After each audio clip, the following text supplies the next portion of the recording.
So I'm a couple days late to talking about this. I've been recovering from getting sick, but I did want to talk about Jada Toys finally revealing their 6-inch Invincible action figures.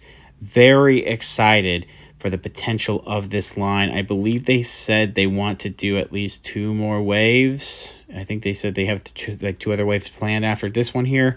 We're going to be talking about what's in the first wave. So far, they said that early 2026, either the first 3 months or 6 months, are going to have these figures released. Very excited for that.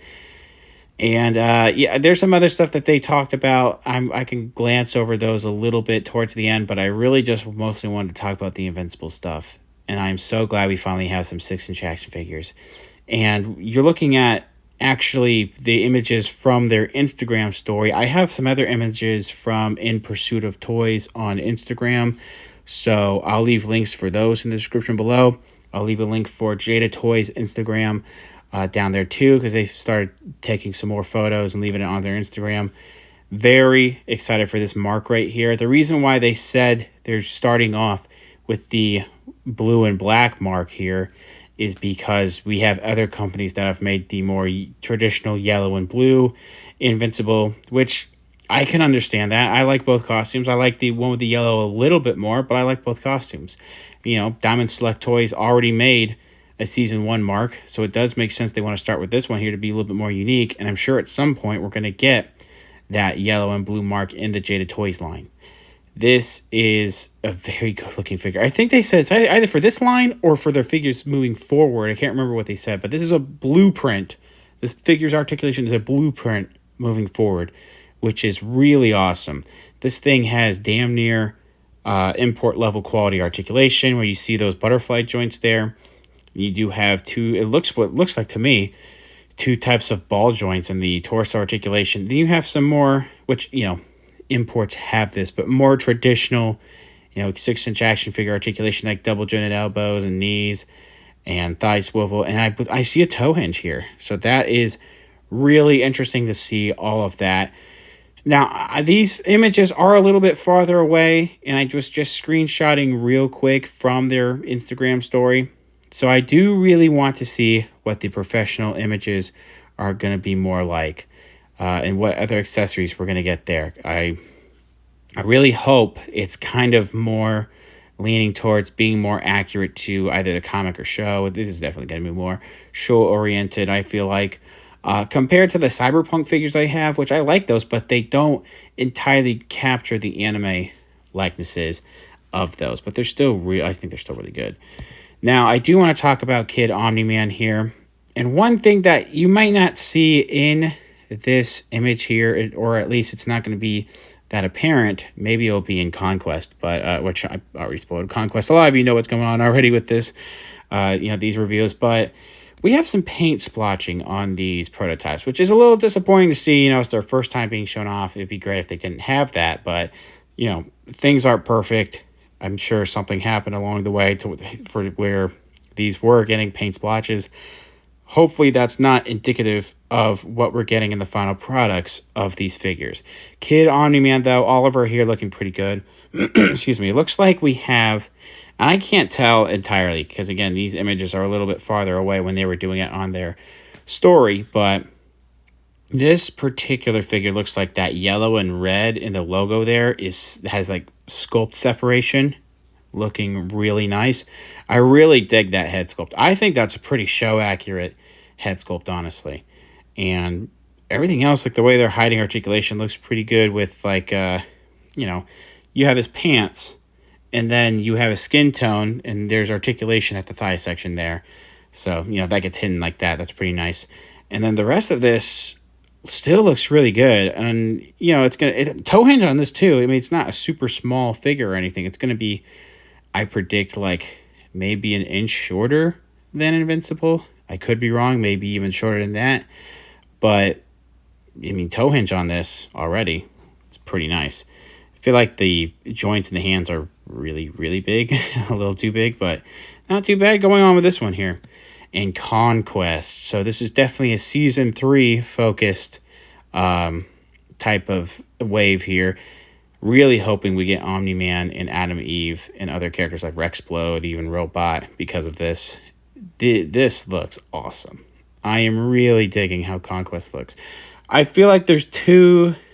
Well, first of all, again, this has paint splotching on that forward piece. I don't know. It's like not really a loincloth or anything, but that skirt piece has a lot of paint splotching there. That's interesting to see. But two things I notice are... I feel like, well, I guess it's one thing, really. Both hands look a little weird when it comes to sculpting. I feel like the more cybernetic hand or robotic hand on the right, that's really small, or that could be something in the angle of just how they filmed it. I could be wrong about that. And then I feel like the left hand just looks a little too big. So again, I'm going to want to see more images of their accessories, but this, I think it looks good. The Conquest here is pretty nice and big. I'm really digging some of the, I can see some wrinkle sculpted details on like his abs, or like his ribs, I should say, and then around his boots too. So I'm really digging how that looks. The potential for more figures in this line, while probably not a lot of them are going to be made right now, if it's like, if it ends up being 3 figures a wave, I still think there's some decent potential to keep making stuff.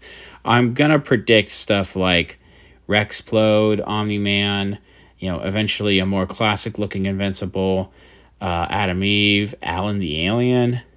I can't think... A Battle Beast at some point would be super sick. And then maybe they would also at some point make Powerplex. All of that is really interesting to see. And I'm very excited for the potential of this line. And I'm just so glad somebody is making some action figures that aren't Diamond Select. No offense if you like those. But I just didn't like how those look. And if you don't like how these look, that's totally fine too. You're just kind of screwed. That's kind of a joke. But I am very excited that Jada is moving on up where they are at. I'm going to talk about some other things from Jada Toys really quick. These are not great images, but... a while ago, they did show off Maine and Rebecca. So, we were still getting those. And now they showed off Atom Smasher. I'm so excited about Atom Smasher coming to this line. Because I'm really hoping this can also work for the 2077 figures we have from McFarlane Toys. Although, if these are 1/12 scale, those are a bigger scale from McFarlane Toys. So I don't know if this Atom Smasher is going to fit. But I just hope that means that Jada Toys will eventually make 2077 action figures. That would be rad. Street Fighter Alpha, we also have a new Ryu coming out. A lot of people have mixed opinions on that. I'm not well versed into Street Fighter, so apologies about that. Some people are excited. Some people don't think this looks that great. But at the end of the day, them still working on the Street Fighter license is a good thing because a lot of people like their stuff. And then we have a new Cami figure. I forget exactly which version this is, but this is going to be an Entertainment Earth exclusive, from my understanding. Doesn't look too bad either. Again, just kind of going over these real quick. Then we also have some 1/12 scale figures for Zangief and T-Hawk there. I'm just showing these off real quick. They didn't have anything in hand, so this is Wave 6, what it says in the top right of this image. Again, from Inpursuitoftoys. I'm not sure where they're getting their images from either. If they're actually there, they're getting it for someone else. So that's why I'm leaving links in the description again. So I just want to make sure the proper channels are being credited when it comes to these images, because I am not there.